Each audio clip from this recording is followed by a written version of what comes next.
Welcome back, ladies. We're going to be talking about a very important subject now, and it's often the missing link into why people are not getting well. I've heard of people say, I had breast cancer, tried the natural way and it just didn't work. I had ovarian cancer, tried the natural way and it didn't work. I'm always intrigued as to what this natural way is. Because yes, definitely we need water, we need exercise, we need early nights, we need nourishing food. That's all fairly common sense, isn't it? But what I'm about to tell you today is the missing link into why those two ladies didn't heal. In fact, why many didn't heal.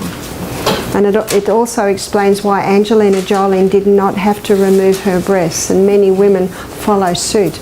They actually just needed to balance their hormones. So I'm going to begin by going through some of the symptoms of a female having a hormonal imbalance, and then I'm going to give you the symptoms of a man having a hormonal imbalance. So with a woman, it would be early periods. Do you know normal is 16 to 18? And you hardly ever hear that today. We're getting young girls who are getting their periods at 9. That's a hormonal imbalance. Very heavy periods, very painful periods, sore breasts at period time, premenstrual tension.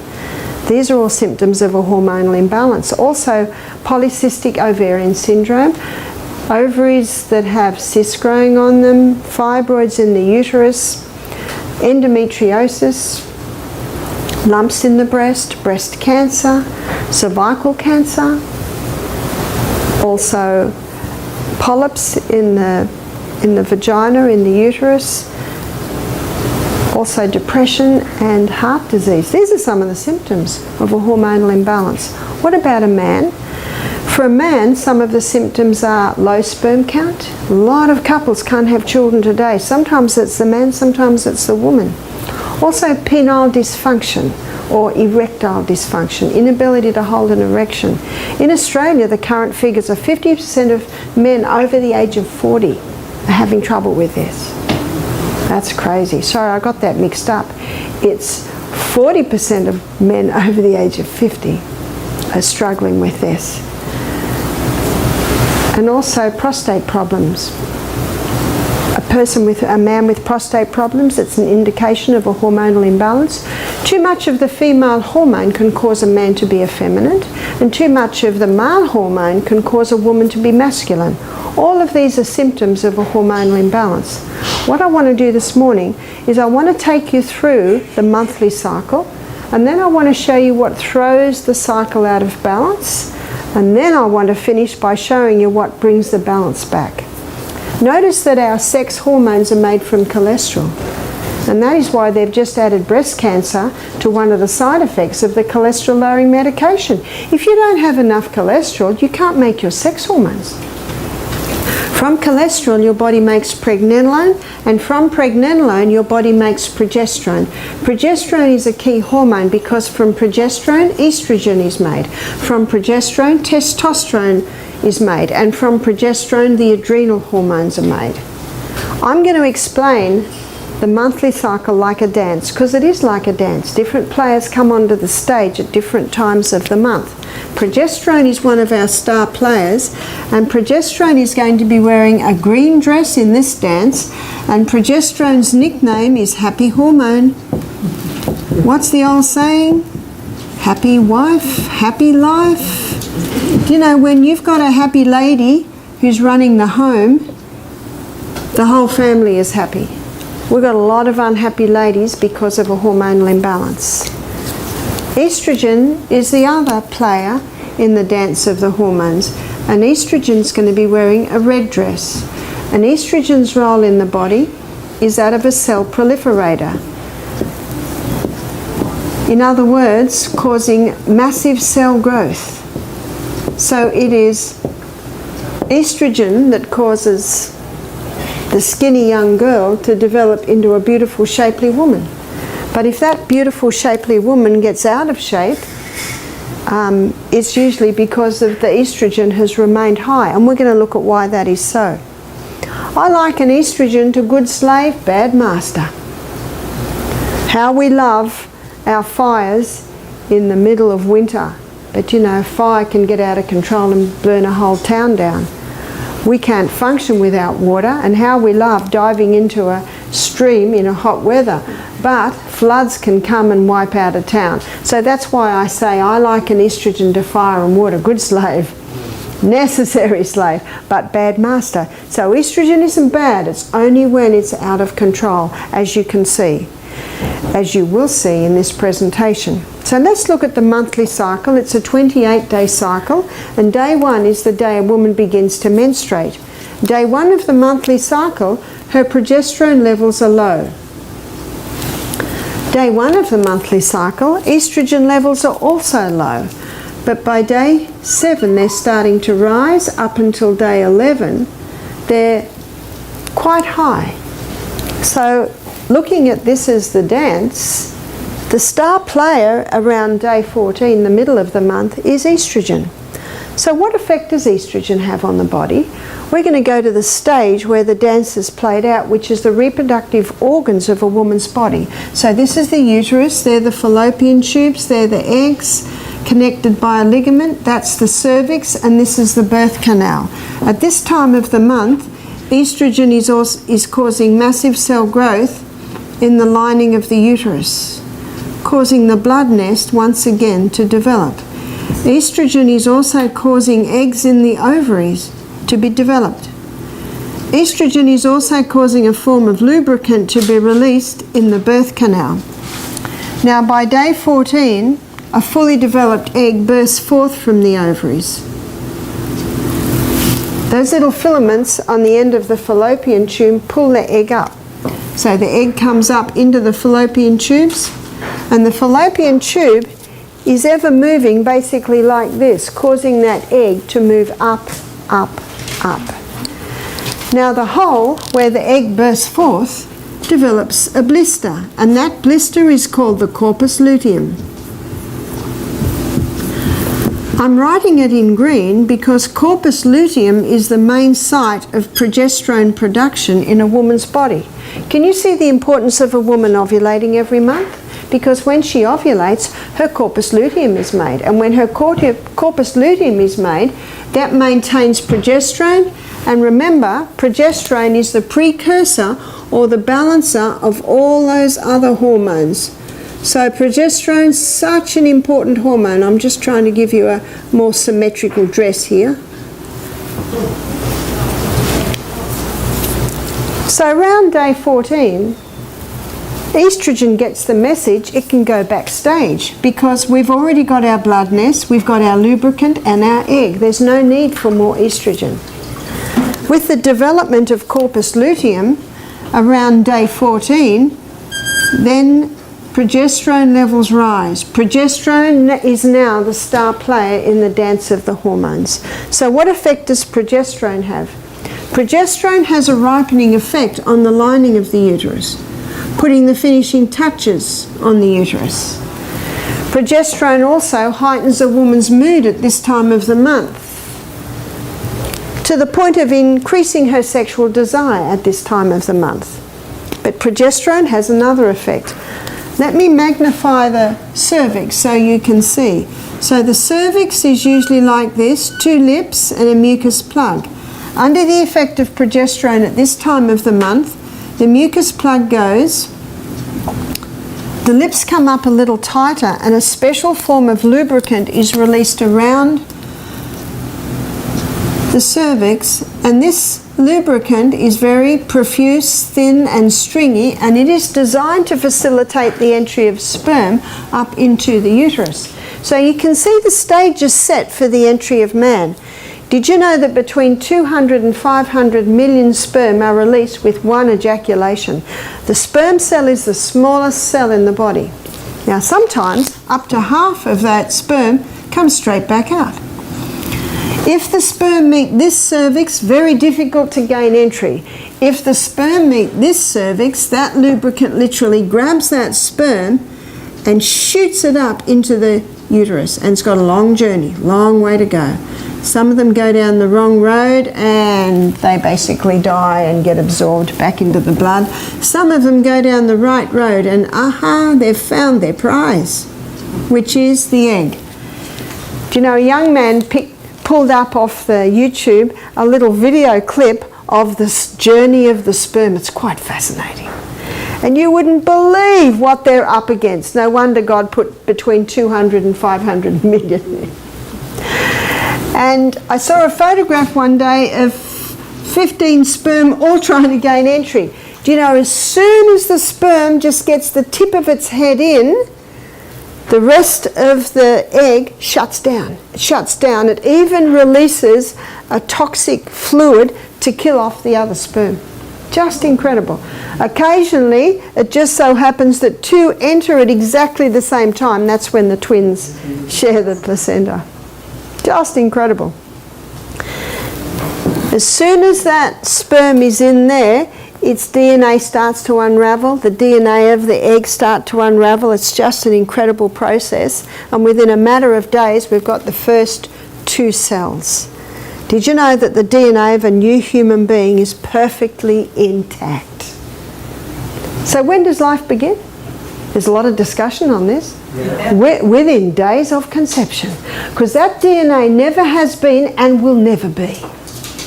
I think there's going to be some surprises on the resurrection morning, is that right? Do you know, one lady began to cry. She had had a miscarriage at only 3 weeks. She cried when she realised that there will be a little soul there. Incredible. So what happens with conception? With conception, progesterone levels soar 200%. Don't we say when a woman's pregnant, she's just blossoming? My daughter-in-law is just blossoming at the moment. Her baby's due, I think, in about 3 weeks. If a lady said, well, I didn't blossom, what would that indicate? That she's low in progesterone. And there is a reason for that. Now, there is one hormone, progesterone, but there are 3 hormones to make up estrogen. There's estrone, and that's called E1. And E1 has strong cell proliferator action on the body. There's estradiol, and it's called E2, and it has strong cell proliferator action. Whereas estriol is called the delicate estrogen. So we're going to give it a little heart there because it's a delicate estrogen. In pregnancy, it is estriol levels that rise with the progesterone.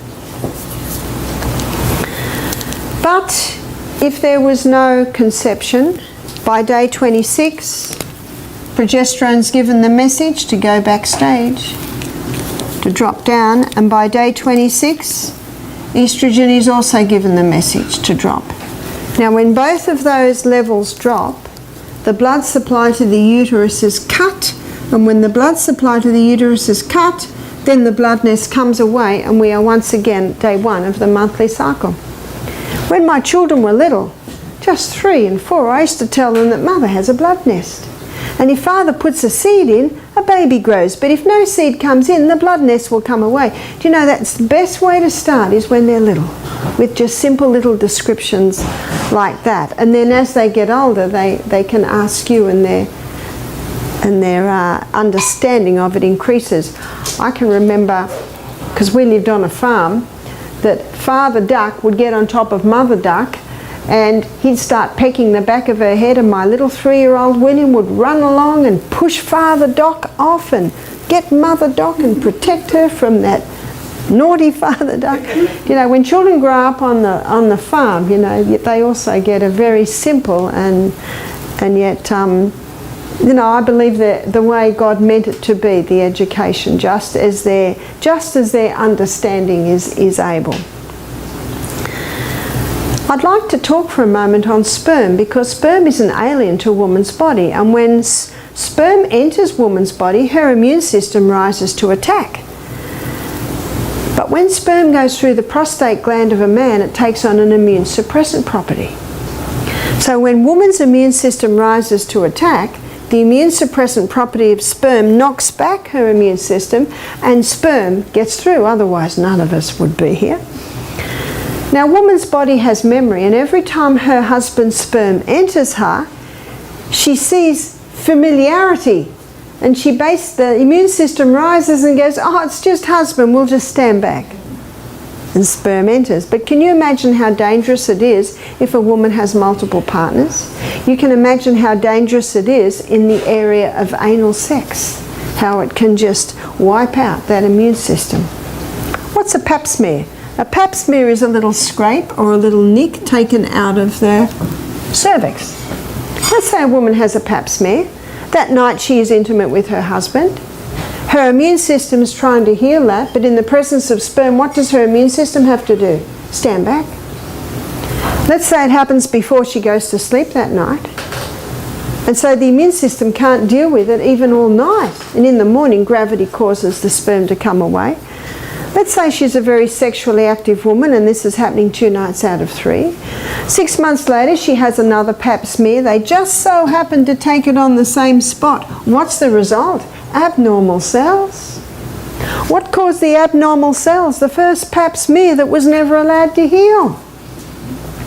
Women should be told that for 4 weeks after a pap smear not to allow sperm to enter her. Would it take 4 weeks? Not in a healthy woman. But there are some women that go to bed too late, that don't exercise, don't drink enough water, live on too much coffee, are eating devitalised food. It would take 4 weeks in that woman. In a healthy woman, it should be healed in about 10 days. One lady said, my husband can't wait 4 weeks. I said, well, he needs to wear a condom, but that sperm must not enter until that cervix is healed. So let's have a look now at what's causing the imbalance. Because as we've looked at, Newton's third law of motion, to every action there is an equal and an opposite reaction. There is a reason for the imbalance that we are seeing. And the main cause of the imbalance, one of the main causes, is the contraceptive pill. 1957, the first contraceptive pill was introduced to women. 1960s is called the sexual revolution. Women wanted to be able to have sex without falling pregnant, so they were given the pill. But one writer in Australia, she calls it the mass murder of millions of women. Men and women have, are, and will continue to pay a very high price for this so-called sexual freedom. What is the pill? What does it do? The pharmaceutical companies grow acres and acres of Mexican wild yam. Now that Mexican wild yam contains a plant chemical called diosgenin. And in a laboratory, diosgenin can be converted into progesterone. Pharmaceutical company can't patent that. It's like they can't patent sodium bicarb either. Because you can't patent something that's already there. So what they do is they add a few more atoms and come up with a synthetic progesterone. They add a few more atoms and they come up with a synthetic estrogen. You see, in the 80s, the pill contained pure estrogen. And they quickly acknowledged that that pure estrogen was feeding cancer. So every pill today has to contain the synthetic estrogen and the synthetic progesterone. Has that fixed everything? No. Because it's progestin or progestone, and it blocks your progesterone receptor sites. It really hasn't fixed anything. But when the woman takes the pill, it's fed into that biochemical pathway that your body uses to make its own hormones, and it causes a disruption, and the body says, must be pregnant. So it stops releasing the egg. So the woman doesn't fall pregnant. So for 3 weeks she takes the pill. And then for 1 week she stops and takes a sugar pill, and the body goes, oh, mustn't be pregnant. Choke and bleed. After a week, back on the hormones. Oh, must be pregnant. Can you see this imbalance that's starting to happen? But what I want to illustrate to you is what's this causing. You see, your number one hormone should be progesterone because it balances all the others. Month after month on the pill. No ovulation, no corpus luteum. Where's progesterone going? Month after month on the pill with its synthetic estrogen. Where's estrogen going? We've got a problem, sadly too common today, called estrogen dominance, progesterone deficiency. Good slave, bad master is now the master. And what does the cycle look like now? Estrogen's up here. Estrogen with its cell proliferator action, causing massive cell growth in the uterus. There's the fibroids. Massive cell growth on the ovaries. There's your polycystic ovarian syndrome. There's your cysts on the ovaries. There's your endometriosis. This is your abnormal cells on the uterus, on the cervix. These are your cysts in the breasts. This is your breast cancer. This is your uterine cancer, your ovarian cancer. And the lady cannot lose weight because of the high estrogen. And the ladies were the baby boomers. Now they're going through menopause. How are they faring? They can't lose weight.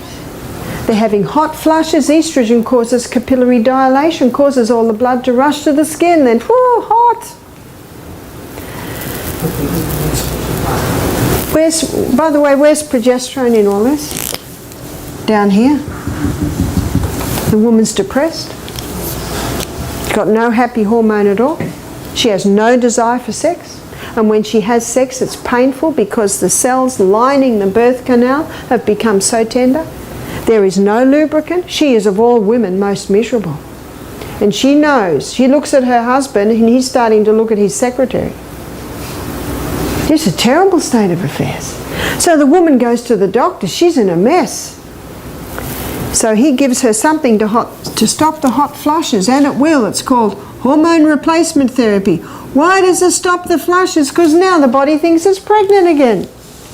And instead of putting its energies to the skin, it puts its energies in the breasts and the uterus. 6 years later, she has a lump. It's breast cancer. Her doctor takes her off HRT immediately. Why? He knows. So if you say to the physician, why do you do it if you know? He says, well, she was suffering and it brought her relief. That is true.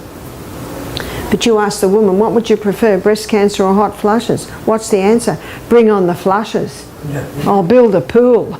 I'll get a fan. And the other thing he says is, not every woman gets breast cancer, and that's true. But I don't know, I'm not interested in playing Russian roulette with my health. Russian roulette with my health. No, it is certainly not the answer. Now let's have a look at the daughters of the baby boomers. They're the women that are getting breast cancer. They're the women that are cutting off their breasts. They're the women who are getting polycystic ovarian syndrome. They're the women that are getting the fibroids, the cysts under the endometriosis. One 25-year-old girl said, doctor says I've got endometriosis. He says I'll be all right when I go through menopause. What's that? Another 25 years of suffering? What's he just acknowledged? When a woman goes through menopause, her hormones drop. He's just acknowledged it's that high estrogen that's feeding it, because when you go through menopause, it drops. Now, if a woman's balance is right and she goes through menopause, they drop. If a woman's imbalance is like this and she goes through menopause, what's happening? Can you see the imbalance is still there? Some women say, no, Barbara, that was 30 years ago I was on the pill. I say, that's right. And the balance is still out. Some women won't have weight gain. Some women will get breast cancer. Some women won't get breast cancer or flushes, but they'll have migraines. So there's all different scenarios. One lady who'd been on the pill for 7 years, but she lived quite healthy, she went through menopause and got all the symptoms, and she thought she'd be right because it was 30 years ago. And she'd had no symptoms up till there. And I've met some people who've never been on the pill, their mothers have never been on the pill, and yet they've got the imbalance. What's happening to the men, the sons of the women who are on the pill? They're the ones with penile dysfunction. They're the ones with low sperm count. They're the ones that experience this effeminate behaviour. I have to be careful what I say in Australia on that one. It's a touchy subject. Do you know, it's not the only cause, but it certainly are contributing factors. There's more. What happens when a chicken is fully developed in 5 weeks? That's a bit scary, isn't it? Growth stimulants. It's against the law to give chickens growth stimulants now, so they've genetically modified them to produce more estrogen.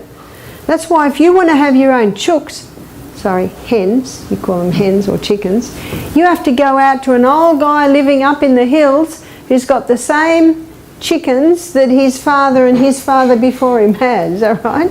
You need to get ones that haven't been touched. What about fish? Well, when you've got 80% of women on the pill or HRT, the sewage goes out to the sea, the fish are feeding on that. And there's something else that's affecting the fish, and that is the plastics. In fact, it's huge. It's causing terrible problems in sea life now, the plastics. What about cattle? Well, you know what God meant cattle to eat, don't you? Grass. Grass. But there are a lot of grain-fed cattle now, and a lot of that grain can be mould, you know, have been touched with mould because it's not fit for human consumption, so they'll give it to the animals. You've also got growth stimulants being given to cattle, even though it's against the law. That the pharmaceutical companies have arranged it such that you can do a blood test 5 days before market and not picked up the growth stimulant. That's scary, isn't it? So if it's in the meat, it's in the product. We're going to show you how to make lentils taste fantastic, so you don't have to go to this one. You see, in fruits, vegetables, nuts, grains and legumes are all the nutrients that this human body requires. Plastics. I think it's impossible to get away from plastic. It's handy stuff. But we need to be very mindful of not storing things in plastic. So your drinking bottle, it should be stainless steel or glass, or I have one that I travel and it's a hard plastic, and that hard plastic doesn't have the chemicals in it. You see, estrogen in its molecular structure has a phenyl ring, and that phenyl ring unlocks the door to let the estrogen into the cell. So there are some chemicals today they're putting in plastics that have the phenyl ring. There's nonylphenol, and nonylphenol is what makes the plastic soft, so you can squeeze it. And another one is bisphenol A, or it's often called BPA. You know, you can get plastic that's BPA free, and they're usually the hard plastic. You can get some healthy baby bottles that are the hard plastic. But notice what they all have. They all have the phenyl ring. And that's why plastics, they're called xenoestrogens. That's estrogen mimickers. They mimic estrogen, they get into the estrogen receptor site. That's one of the reasons for this hormone imbalance epidemic that we're seeing, is the exposure to the plastics. One of the worst is hot soup into a plastic takeaway container. Also, if I'm travelling and I'm thirsty, I'll buy a bottle of water and I'll drink it, but then I'll put that in the bin. When you keep using those bottles, they keep breaking down. So be very careful of what's stored in there long. So I try and store all my food in glass or stainless steel. But also be mindful of what's touching your skin, especially ladies.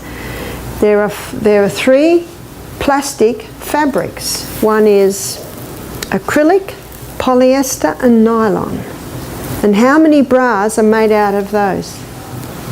Do you know, I've go into the shops and investigate, and you can get a very nice sports bra from Fruit of the Loom, and it's 95% cotton. Do you know a little bit of polyester is all right because you want a bit of stretch in there.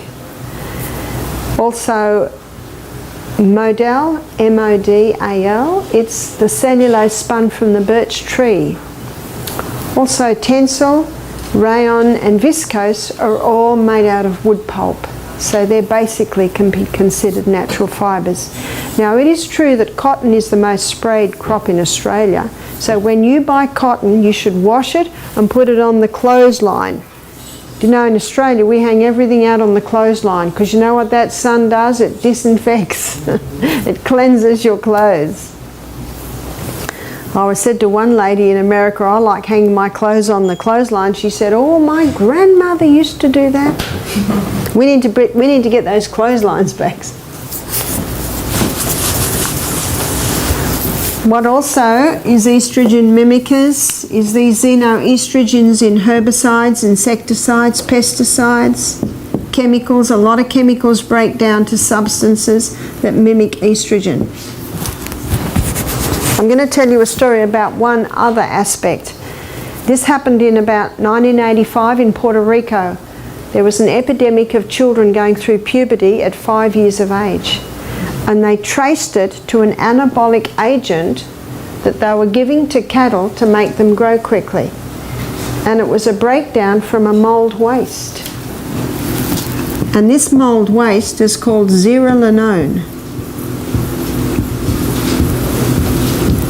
And the product was called Zearalol.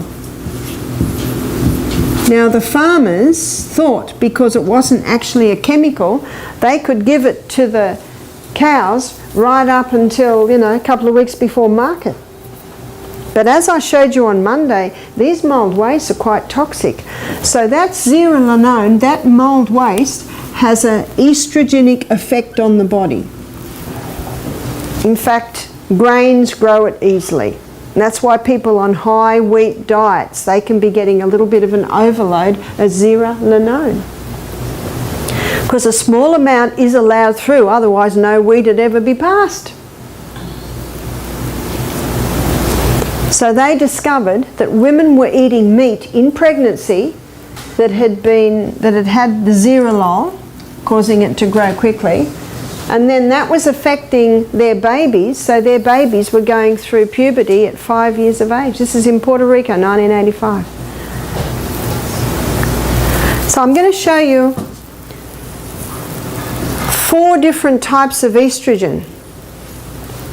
Now these are 4 cells, and these are 4 estrogen receptor sites on the cell. So this one is the xenoestrogen, and xenoestrogen is 20,000 times stronger than the plant. So there's the plant there. So, sorry, I've made a mistake there. That's human.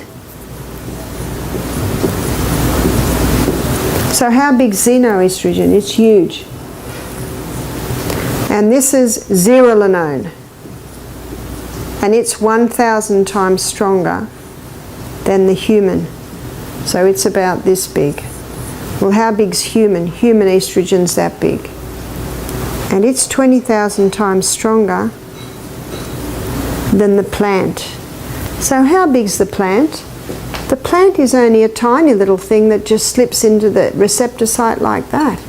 So where do you find the plant's estrogens? You find the plant estrogens in red clover, in some greens, in soy. And this plant estrogen, because it's a plant, it comes to the receptor site and it knocks. Excuse me, can I come in? And the cell says, no, we've got enough. So you know what the plant estrogen does? Sits in the receptor site, protecting that receptor site from these 2 guys who are the nasties. But if it knocks on the door and says to the cell, do you need me? And the cell says, oh yes please, it will come in.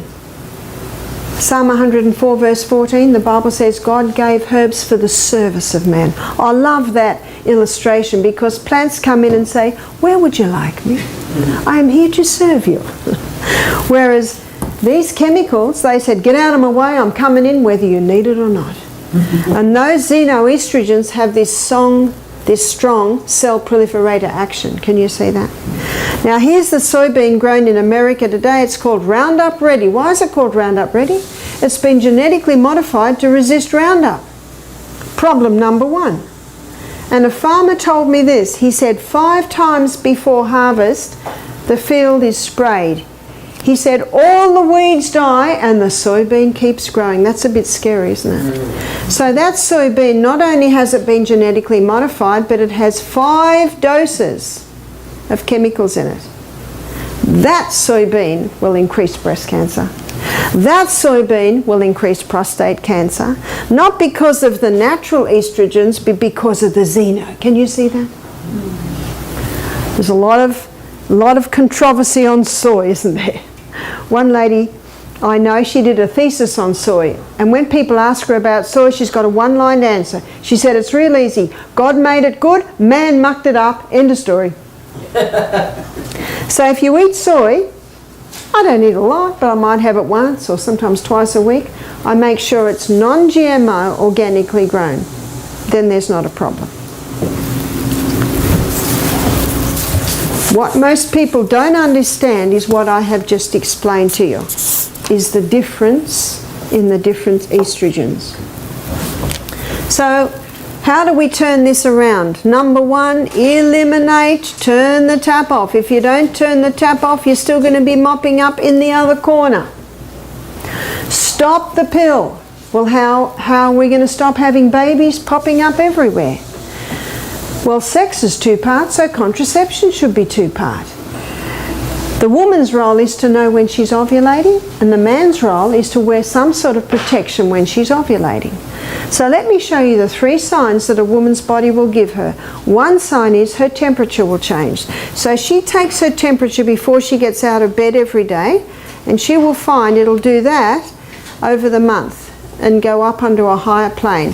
So that drop and up onto a higher plane will happen around day 14. It might be day 13 or it might be day 15. But when she monitors her temperature, she allows herself to be able to define when her ovulation starts. The second sign is that the vaginal mucus changes. Now when estrogen's high, it's more thick and creamy and not as profuse. When progesterone levels are high, it's very profuse, really clear and stringy. So as she just tests her mucus every day, she writes it on a chart. So she makes herself a monthly chart. The third sign is that her cervix changes. So every day she just tests her cervix and comments. Now at first she's got nothing to compare it with, but as she goes on week after month, she'll start to be able to decipher the changes. And she will find those 3 signs will come together usually in this month here. So she will say to her husband, I'm safe, I'm not safe, I'm safe. So when she is not safe, he needs to wear a condom or muster the art of withdrawal. Apparently the Italian men used to pride themselves in not getting their women pregnant by mastering the art of withdrawal. I love that story because how often has it just been put on the woman? But you know, it should be 2 parts. So my daughter Jessica and her husband Matthew, they were married for nearly 4 years before baby Amethyst appeared. How nice to have a bit of time together before the little darlings appear. The darlings that can make or break, because sometimes it can be very challenging. So that is how you can eliminate the pill. So this is the several steps to get the hormonal imbalance. Eliminate the pill, stop the HRT. This list here will show a woman how she can manage her hot flushes without the HRT. Eliminate the meat and its products. If a person loves meat and its products, must be organic. It's actually unsafe today. But we'll show you here how vegetarian food can taste very nice. I think it's impossible to eliminate plastic, but just do the best you can. Don't have your food in there for very long. I know when I travel there are some things I've got that, in fact, oh, how I love plastic to put my shoes in when I travel. If I was going on a picnic and I had in the car with lots of things rattling, I might put some of my things in plastic. But if I put it in plastic containers, I'll often line it with greaseproof paper, something like that. What about children at school? You can't send them to school with glass containers, but you can get BPA-free plastics today. So you just do the best you can. Have a good look at the clothes you're wearing. Go organic as much as possible. Get the chemicals out of your home. And this 4th one, to be able to protect yourself from zearalenone, try and cut out the wheat. I don't eat wheat hardly ever. Sometimes if I travel I eat a little and I can handle it because I hardly ever eat it. If someone's got a health problem, they need to totally stop it. And once they've conquered their health problem, they might be able to have a little now and then. So number 1 is turning the tap off. Number 2, your liver has the ability to detoxify you from environmental poisons. There's the liver. And we're specifically talking about estrogen now. If the liver puts the estrogen down the hydroxy-2 pathway, it goes out of the body. If the liver takes the estrogen down the hydroxy-16 pathway, it comes back in 100 times worse. So you can see, ladies, we don't want the hydroxy-16 pathway. We want the hydroxy-2. I'm going to call it highway 2 and highway 16. And I'm going to make a list of foods and herbs and vitamins that stimulate highway 2, getting rid of that estrogen, and inhibit highway 16, which wants to keep it back in. One is the cabbage family. The cabbage family contain a plant chemical called indoles. And these indoles stimulate highway 2 and inhibit highway 16. So it can be very simple of just eating the cabbage family every day. So that might be broccoli, Brussels sprouts, cauliflower, kale, bok choy, and of course cabbage. High estrogen opposes thyroid function. So people that have a thyroid problem, it can be a hormonal imbalance, and people that have a thyroid problem, they need to be cautious of raw brassica. Raw brassica or raw cabbage family contain goitrogens, and goitrogens inhibit thyroid function.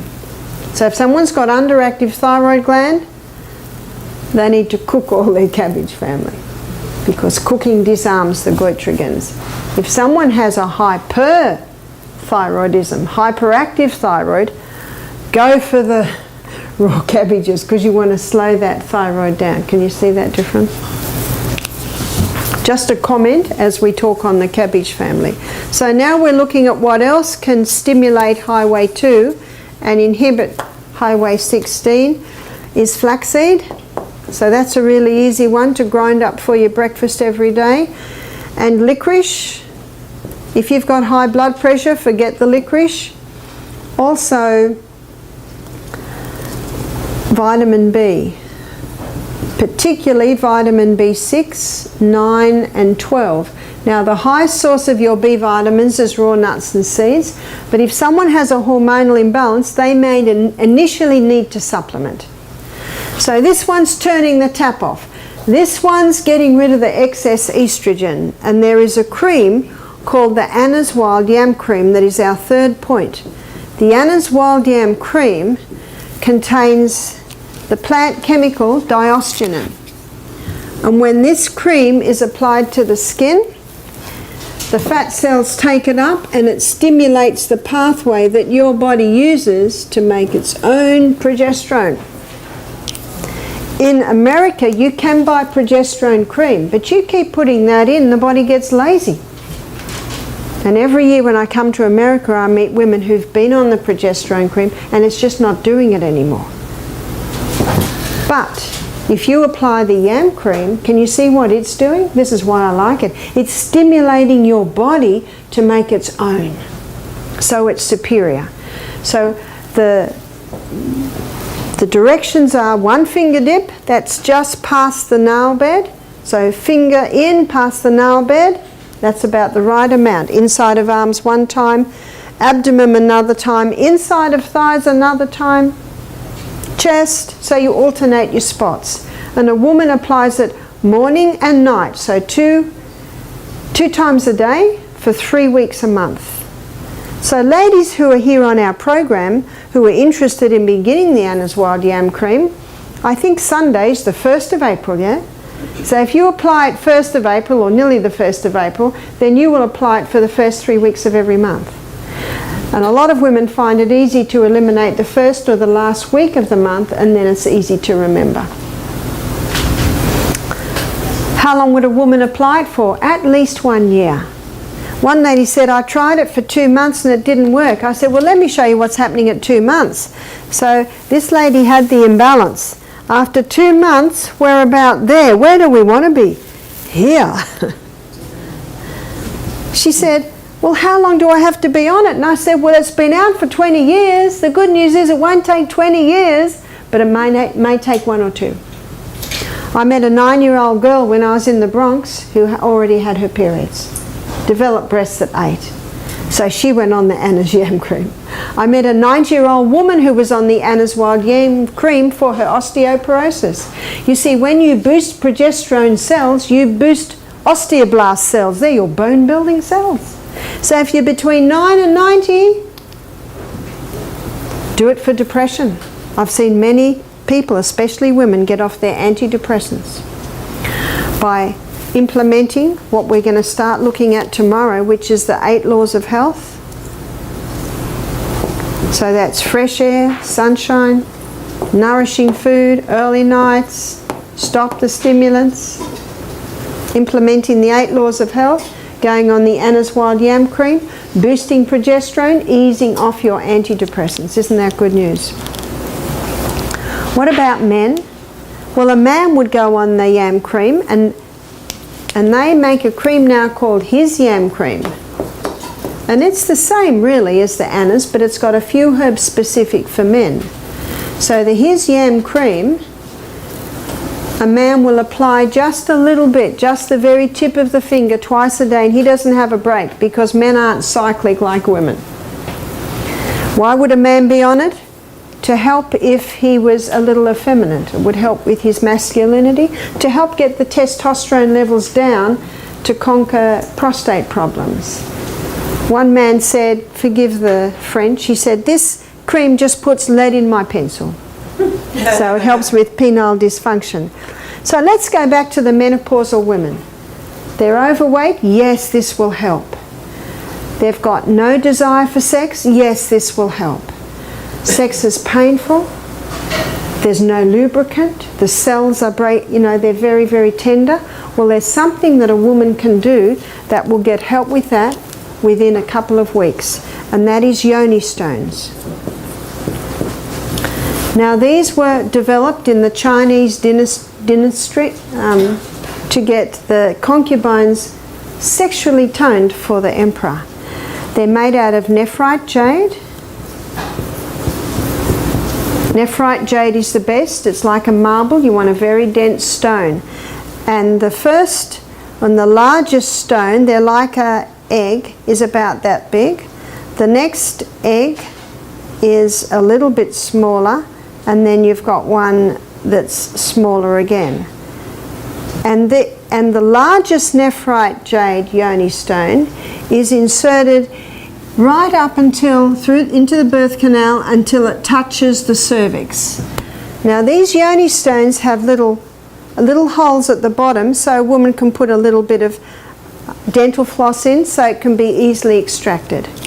Now what a woman will do is she'll wear the largest stone for 1 hour a day, week 1, 2 hours a day, week 2, 3 hours a day, week 3, 4 hours a day, week 4, until she gets up to the 5th week where she's wearing the stone for 5 hours a day. She will wear that stone for 5 hours a day for about 6 months. By then her pelvic floor is very strong. And several times while she's wearing it, she can do Kegels. She can strengthen her muscles against it.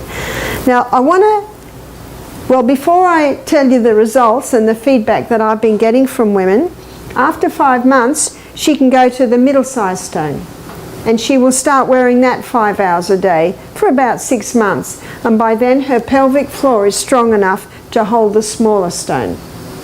So what's happening with women wearing this yoni stone, because it's so strengthening their pelvic girdle, that it's healing prolapses. You see, we're ever fighting gravity, yeah? Where it drops down. But if your pelvic floor muscles are strong, you will never have a prolapse. So also I'm seeing women that have been incontinent, no more incontinence after wearing the yoni stone. Now, several women have said to me, sex is no longer painful. It appears that when you strengthen that pelvic girdle, it pulls the blood to the area, which feeds all the cells and strengthens the cell lining the birth canal. So sex is no more painful. I've had several women say to me, Barbara, my lubricant has returned. I've had couples say to me in their 50s, thank you, Barbara, our sex life has returned. Our husband can now perform because of his yam, and the lady doesn't find it painful anymore. Do you know, I believe God meant for human beings to be enjoying their sexual relations as a married couple till their 80s, But I find people in their 50s, and sometimes if the man is very sexually active, he gets very frustrated because his poor wife, he doesn't know what to do. He needs to be relieved, but his wife, it's so painful. So I've seen many couples return to that, enjoying that part of their relationship again. My daughter Jessica, she had a home birth. Oh, her baby's 7 now. 7 years ago, and the midwife who attended her was in her 50s, and she told her a story. She said, I had a prolapse of my vagina and partly uterus. She said, I went to the doctor. He said, you will need an operation and I will have to use the mesh. You've heard of the mesh? In Australia there are 800 court cases at the moment because of what that mesh has done. Where does the problem lie? Is it the mesh? The poor doctors, they have to use the mesh because there is no tone in the muscles. Can you see that? If there was tone in the muscles, they wouldn't need the mesh. But actually, if there was tone in the muscles, there wouldn't have been a prolapse. Can you see all that? She didn't want that. So she went and Googled yoni stones, came up with nephrite J. She ordered her 3 stones. They come in little velvet bags. She began to wear her larger stone. After 3 months, she went back to the doctor. He said, what have you done? There is no need for you to have an operation. You don't have a prolapse anymore. One young woman I know had twin girls. Both were 6 pounds. Can you imagine the weight? And ever after, whenever she cried or coughed or laughed, she'd lose a little urine. She just thought, well, this is what I have to wear because I carried such heavy babies. But muscle knows no age. You can strengthen those muscles. She began to wear the yoni stone. She said within 2 months, she could laugh, cough, cry. No more incontinence. So can you see why they're becoming popular? And really it's just a way to strengthen the pelvic girdle, to strengthen that pelvic floor. We'll answer questions in a minute. So there ends my lecture on which has freed and revolutionised many women and men. Thank you.